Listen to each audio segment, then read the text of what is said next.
Tom Nook, Animal Crossing's self-proclaimed philanthropist, CEO of Nook Inc., and of course, Marxist icon numero uno. Hi there, I'm Carter.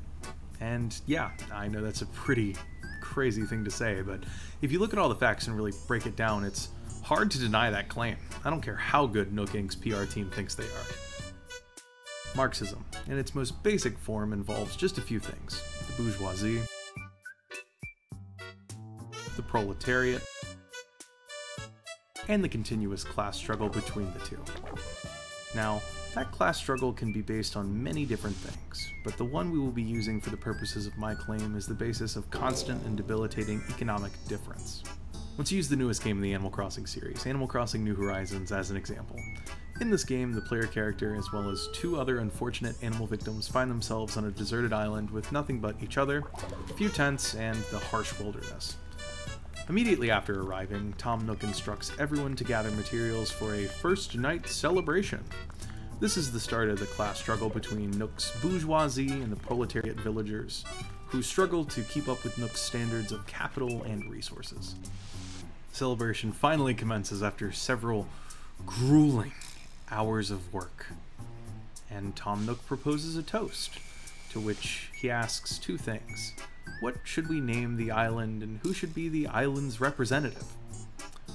Upon hearing the term island representative, one might think, wowzers, a way to make it into the bourgeoisie! Wrong. Once you're elected as the island representative, you're put up to even more resource-based fetch quests for the big man himself. Is this starting to sound a little familiar? Well, if it hasn't clicked yet, then hopefully it will by the time we get through this next example. After about a week of playing through the game at a normal pace, the player will normally encounter Tom Nook outside of their tent, who will say something along the lines of, "Good afternoon, comrade, insert player name here. I just wanted to give you this nifty little phone to help you around on the island. I also came to inform you that you are currently in quite a large amount of debt to me and my conglomerate." Oopsies. Well, good luck paying that off. Also, no rush. Pay when you can.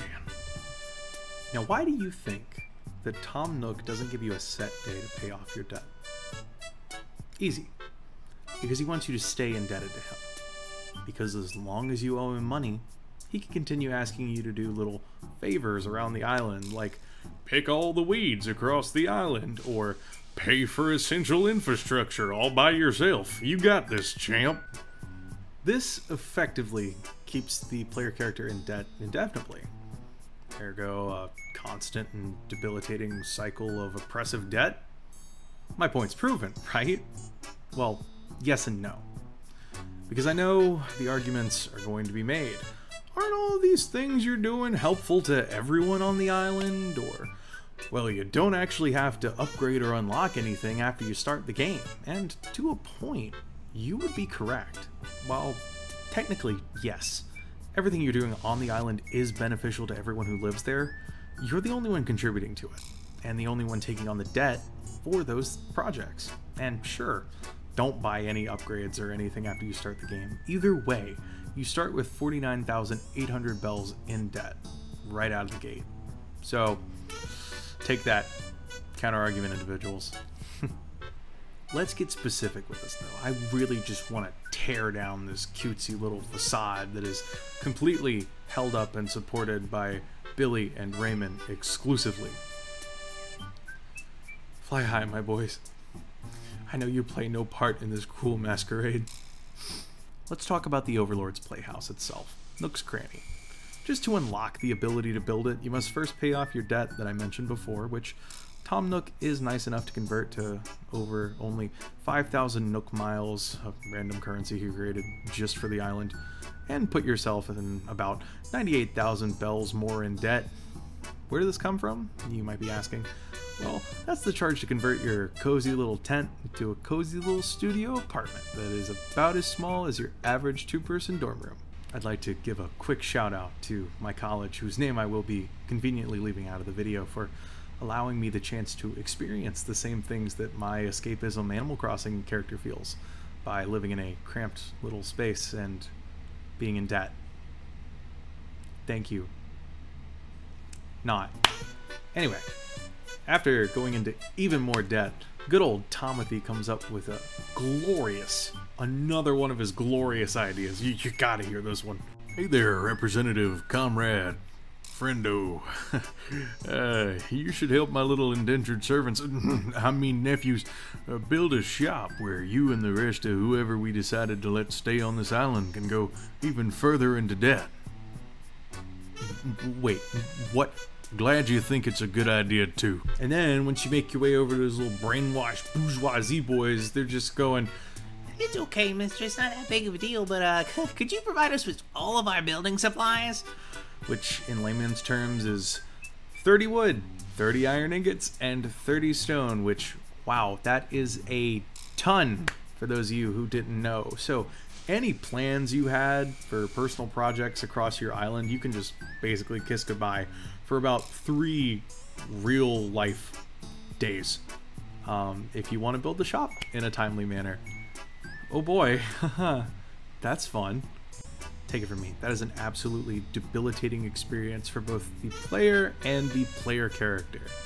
But yet again, we see this theme of the player character falling and getting goaded into another one of Tom Nook's schemes to better himself, but keep the player underdeveloped and poor.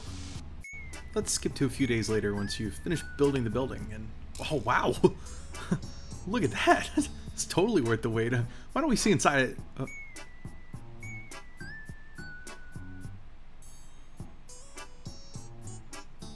Huh?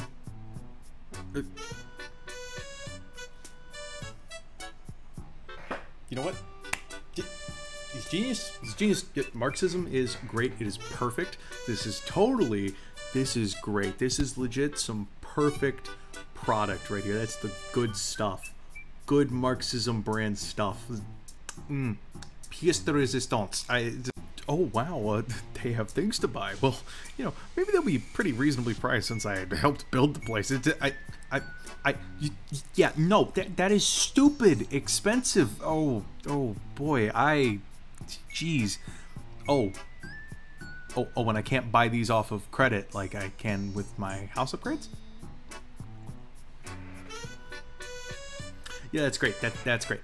Cool. We'll just buy some little stuff here and just kind of place around the island because Tom Nook said it looked lame, and just kind of pretty it up a little bit. And look at that.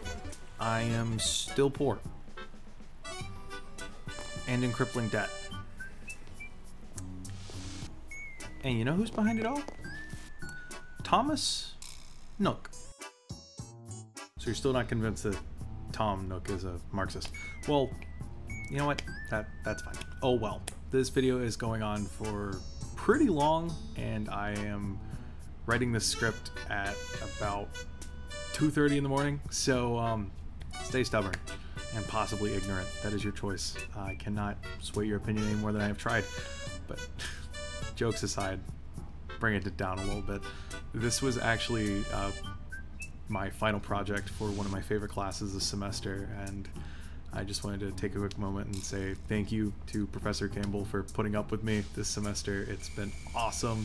I hope the video is up to your expectations. If you just so happen to find this super hyper serious rant about a little cutesy goofy animal game, then I hope you liked it. Let me know down in the comments below what you thought, and feel free to subscribe if you want more content like this. Thank you all so much for watching. This has been a lot of fun. I hope to see you all again soon. Thanks for stopping by my little corner of the internet. Take care.